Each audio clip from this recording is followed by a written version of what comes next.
ਤੁਸੀਂ ਸਾਰੇ ਸੁਣਨ ਵਾਲਿਆਂ ਨੂੰ ਮੇਰਾ ਸਤਿ ਸ੍ਰੀ ਅਕਾਲ। ਮੈਂ ਸਨੇਹ ਮਲਹੋਤਰਾ ਕੈਨੇਡਾ ਤੋਂ ਹਾਂ। ਬਲੈਸਿੰਗਸ ਟੀਮ ਦੇ ਵੱਲੋਂ ਮੈਂ ਸੀ ਅਰੁਣਾ ਜੀ ਦੀ ਅੰਗਰੇਜ਼ੀ ਵਿੱਚ ਲਿਖੀ ਕਿਤਾਬ ਮੈਸੇजेस ਫਰੋਮ 40 ਮਾਸਟਰਸ ਨੂੰ ਪੰਜਾਬੀ ਵਿੱਚ ਟਰਾਂਸਲੇਟ ਕਰ ਰਹੀ ਹਾਂ। ਅੱਜ ਜਿਸ ਮਾਸਟਰ ਦਾ ਮੈਸੇਜ ਅਸੀਂ ਸੁਣਾਂਗੇ ਉਹ ਨੇ ਨਾਰਦ ਜੀ। 21 ਮਾਰਚ 1994 ਰਾਤੀ 9:15।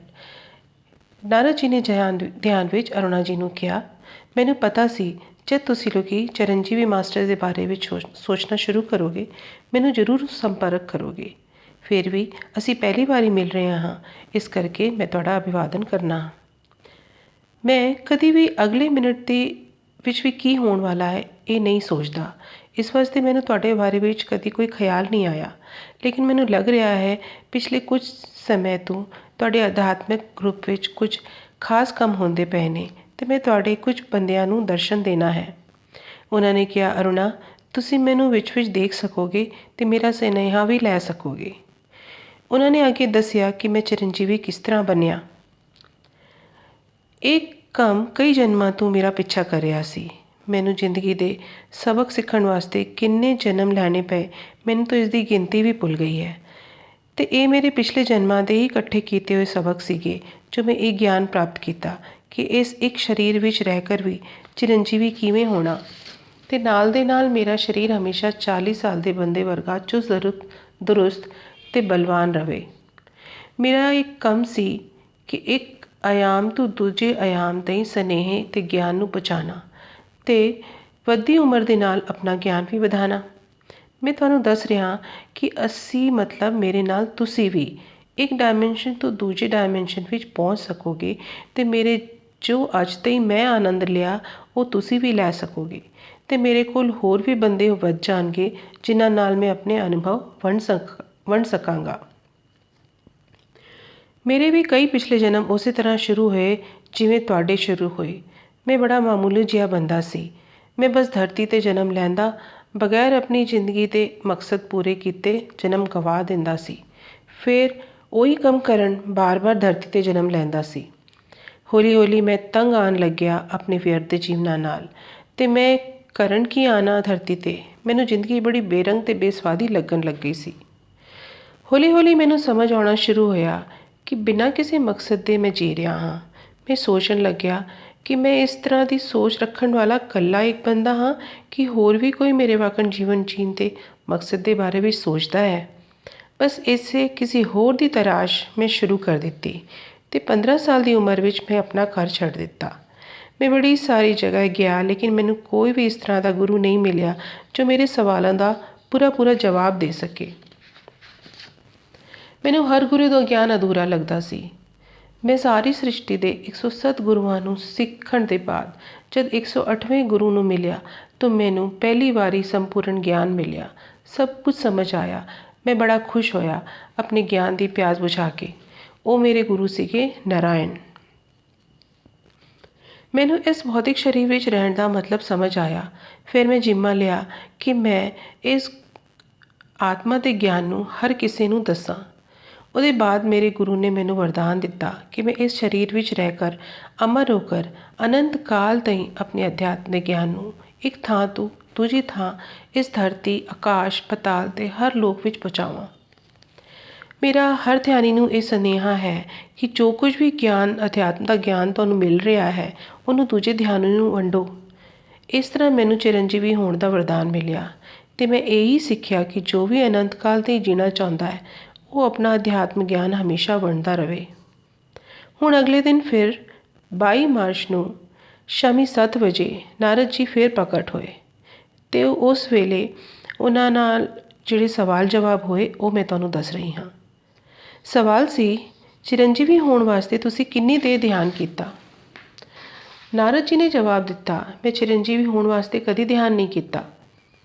ਮੇਰਾ ਮਕਸਦ ਇੱਕ ਸੀਗਾ, ਉਹ ਸੀ ਇੱਕ ਥਾਂ ਤੋਂ ਦੂਜੀ ਥਾਂ ਦੁਨੀਆ ਵਿੱਚ ਕਿੱਧਰ ਵੀ ਪਹੁੰਚ ਜਾਣਾ ਅਤੇ ਉੱਥੇ ਦੇ ਗੁਰੂਆਂ ਕੋਲੋਂ ਗਿਆਨ ਪ੍ਰਾਪਤ ਕਰਨਾ। ਇਸ ਕਰਕੇ ਮੈਂ ਧਿਆਨ ਸ਼ੁਰੂ ਕੀਤਾ। ਮੈਂ ਜਿਹੜਾ ਗਿਆਨ ਪ੍ਰਾਪਤ ਕੀਤਾ ਉਹ ਇਸ ਤਰ੍ਹਾਂ ਹੈ। ਪਹਿਲਾ, ਬੜੇ ਸਾਰੇ ਮਾਸਟਰਸ ਵੱਖਰੇ ਸਤਰ 'ਤੇ ਕੰਮ ਕਰਦੇ ਨੇ।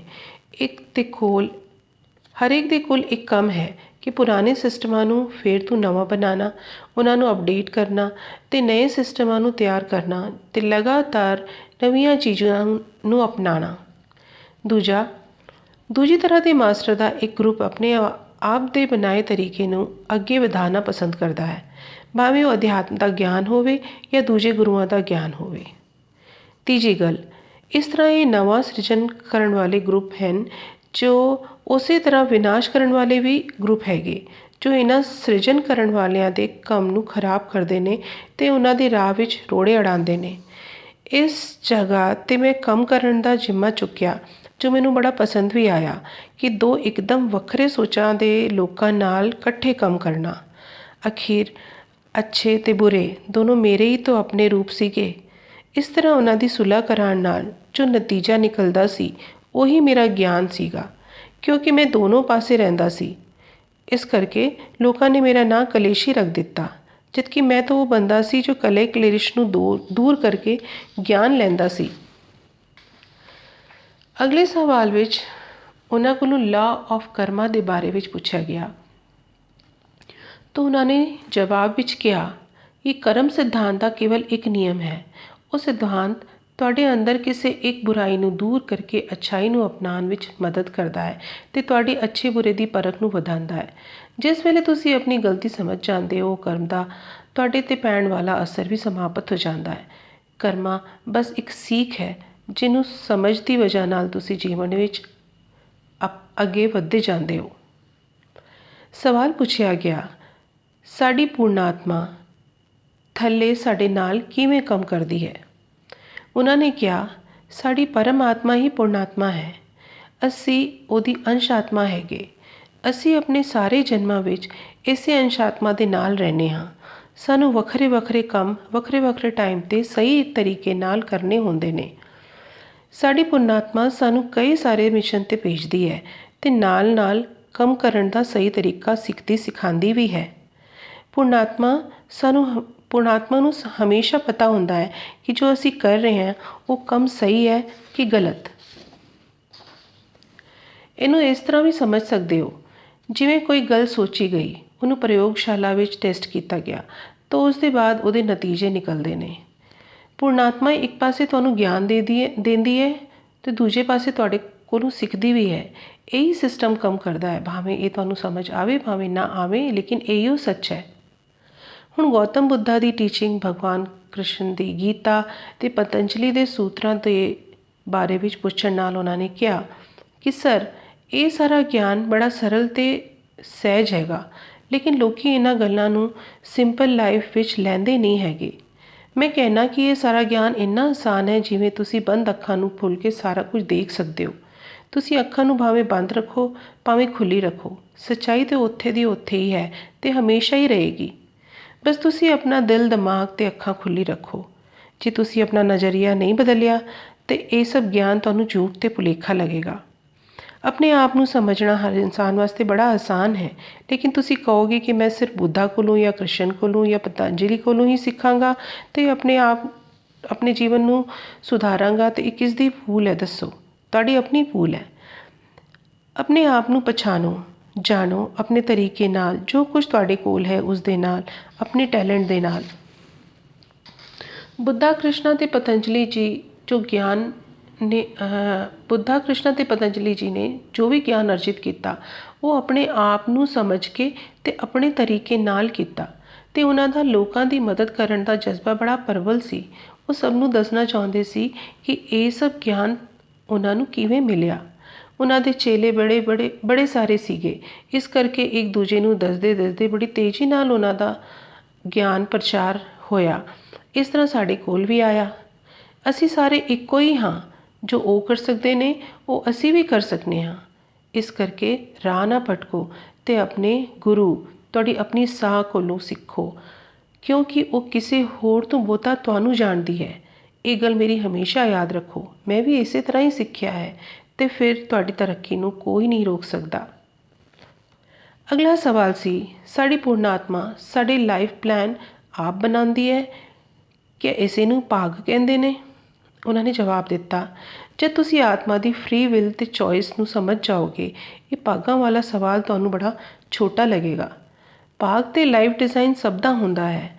ਜਦ ਅਸੀਂ ਅਧਿਆਤਮ ਦੇ ਮਾਰਗ ਵਿੱਚ ਜਾਂਦੇ ਹਾਂ, ਉਹਨੂੰ ਚੁਣਨੇ ਹਾਂ, ਤਾਂ ਸਾਡੇ ਭਾਗ ਵਿੱਚ ਜੋ ਕੁਝ ਵੀ ਲਿਖਿਆ ਹੁੰਦਾ ਹੈ ਤਾਂ ਉਹ ਸਮਝ ਆ ਜਾਂਦਾ ਹੈ ਸਾਨੂੰ ਕਿ ਇਹ ਸਭ ਕਿਉਂ ਹੋ ਰਿਹਾ ਹੈ। ਅਸੀਂ ਆਪਣੀ ਜ਼ਿੰਦਗੀ ਨੂੰ ਡਰਾਮੇ ਵਾਕਨ ਦੇਖਦੇ ਹਾਂ ਕਿ ਇਹ ਸਭ ਇੱਕ ਲੀਲਾ ਹੈ, ਇੱਕ ਦਿਨ ਸਮਾਪਤ ਹੋ ਜਾਏਗੀ। ਉਹਦੇ ਵਿੱਚ ਬਚ ਕੇ ਨਹੀਂ ਰਹਿੰਦੇ। ਅਤੇ ਜੋ ਆਮ ਇਨਸਾਨ ਜਿਹਨੂੰ ਇਹ ਸੱਚਾਈ ਨਹੀਂ ਪਤਾ, ਉਹ ਆਪਣੇ ਆਪ ਨੂੰ ਅਤੇ ਪਰਿਸਥਿਤੀ ਨੂੰ ਕੋਸਦਾ ਹੀ ਰਹਿੰਦਾ ਹੈ ਕਿ ਇਹ ਮੇਰੇ ਨਾਲ ਕਿਉਂ ਹੋ ਰਿਹਾ ਹੈ, ਜਦਕਿ ਉਹਨੇ ਆਪਣੇ ਆਪ ਹੀ ਇਹ ਸਭ ਪਲਾਨ ਕੀਤਾ ਹੈ। ਇਹਦੀ ਵਜ੍ਹਾ ਨਾਲ ਉਹ ਬਾਰ-ਬਾਰ ਹਰ ਵਾਰੀ ਉਸੇ ਤਰ੍ਹਾਂ ਦਾ ਭਾਗ ਲੈ ਕੇ ਫਿਰ ਜਨਮ ਲੈਂਦਾ ਰਹਿੰਦਾ ਹੈ। ਮੈਂ ਉਹ ਬੰਦਾ ਹਾਂ ਜੋ ਭਾਗ ਨੂੰ ਜੀਵਨ ਦੀ ਰੂਪ-ਰੇਖਾ ਕਹਿੰਦਾ ਹਾਂ। ਹੁਣ ਅਗਲਾ ਸਵਾਲ ਸੁਣੋ। ਕਿਆ ਹਰ ਕਿਸੇ ਨੂੰ ਅਧਿਆਤਮ ਵਿੱਚ ਆਉਣਾ ਜ਼ਰੂਰੀ ਹੈ? ਕਿਉਂਕਿ ਅਸੀਂ ਇਹ ਸੁਨੇਹਾ ਲੋਕਾਂ ਨੂੰ ਦੇ ਰਹੇ ਹਾਂ, ਉਹਨਾਂ ਕੋਲੋਂ ਪੁੱਛਿਆ ਗਿਆ। ਨਾਰਦ ਜੀ ਨੇ ਕਿਹਾ, ਅਧਿਆਤਮ ਦੇ ਵਿਸ਼ਾਲ ਗਿਆਨ ਨੂੰ ਸਮਝਣ ਵਾਸਤੇ ਧਿਆਨ ਹੀ ਇੱਕੋ ਹੀ ਦਵਾਰ ਹੈ। ਤੁਸੀਂ ਇਹ ਗੱਲ ਲੋਕਾਂ ਨੂੰ ਜ਼ਰੂਰ ਦੱਸੋ ਤਾਂ ਕਿ ਸਾਰਿਆਂ ਨੂੰ ਪਤਾ ਲੱਗੇ ਕਿੰਨਾ ਆਸਾਨ ਹੈ ਜੀਵਨ ਦੀ ਸੱਚਾਈ ਨੂੰ ਸਮਝਣਾ। ਇਹ ਸਭ ਧਿਆਨ ਕਰਨ ਨਾਲ ਹੀ ਪਤਾ ਲੱਗੇਗਾ। ਜੇ ਤੁਸੀਂ ਜ਼ਰਾ ਜਿਹਾ ਵੀ ਧਿਆਨ ਨਹੀਂ ਕੀਤਾ, ਤੁਸੀਂ ਸੱਚ ਨੂੰ ਜਾਣ ਹੀ ਨਹੀਂ ਸਕੋਗੇ। ਕਿਉਂਕਿ ਧਿਆਨ ਵਿੱਚ ਵਿਸ਼ਵ ਸ਼ਕਤੀ ਤੁਹਾਡੇ ਸਰੀਰ ਵਿੱਚ ਪ੍ਰਵੇਸ਼ ਕਰਕੇ ਤੁਹਾਨੂੰ ਤਿਆਰ ਕਰਦੀ ਹੈ ਤੁਸੀਂ ਆਪਣੀ ਆਮ ਜ਼ਿੰਦਗੀ ਵਿੱਚ ਕਿਵੇਂ ਰਹਿਣਾ ਹੈ ਸੁੱਖ ਨਾਲ।